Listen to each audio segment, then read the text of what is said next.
चोपडा तालुक्यातील विचखेडे शिवारात बिबट्याच्या हल्ल्यात 3 मेंढ्या ठार. तालुक्यात बिबट्याचा धुमाकूळ, वन विभाग लक्ष देणार का? शेतकऱ्यांची मागणी. विचखेडे धुपे खुर्द शिवारात बिबट्याचे 3 मेंढ्या केल्या फस्त. विचखेडा तालुका चोपडा विचखेडे धुपे खुर्द शिवारातील बिबट्याचे दर्शन झाल्याने शेतकऱ्यांनी सांगितले. बिबट्याने विचखेडा शिवारातील गट नंबर 31 सुभाष सुखलाल सपकाळे यांच्या शेतातून 2 मेंढ्या व धुपे खुर्द शिवारातील गट नंबर 65 संतोष गोपाल बोरसे यांच्या शेतातून 1 मेंढीचे कोकरू असे 3 मेंढ्या बिबट्याने फस्त केल्या. याबाबत घटनास्थळी वनविभाग कर्मचाऱ्यांनी मृत 3 मेंढ्यांचे पंचनामे केले. तसेच ठसे तपासले असता ते ठसे बिबट्याचे असल्याचे सांगितले व वनविभागाच्या वरिष्ठ अधिकाऱ्यांना भ्रमणध्वनीद्वारे कळवण्यात आले.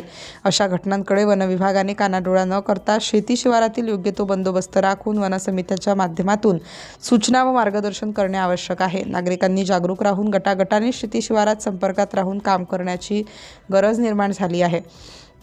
सध्या रब्बी हंगामातील गहू, मका, हरभरा, ऊस, केळी, भेंडी या पिकांना विजेच्या वेळापत्रकानुसार रात्री बेरात्री पाणी भरणे सुरू असते. विचखेडे, धुपे खुर्द, धुपे बुद्रुक, घाडवेल, अनवर्दे, बुधगाव, हातेड आदी भागातील शेतकरी, शेतमजूर, ग्रामस्थ, विद्यार्थींमध्ये भीतीचे वातावरण पसरले असून तात्काळ या बिबट्याचा बंदोबस्त करण्यात यावा अशी मागणी या परिसरातून शेतकरी, शेतमजूर व ग्रामस्थ यांनी केली आहे.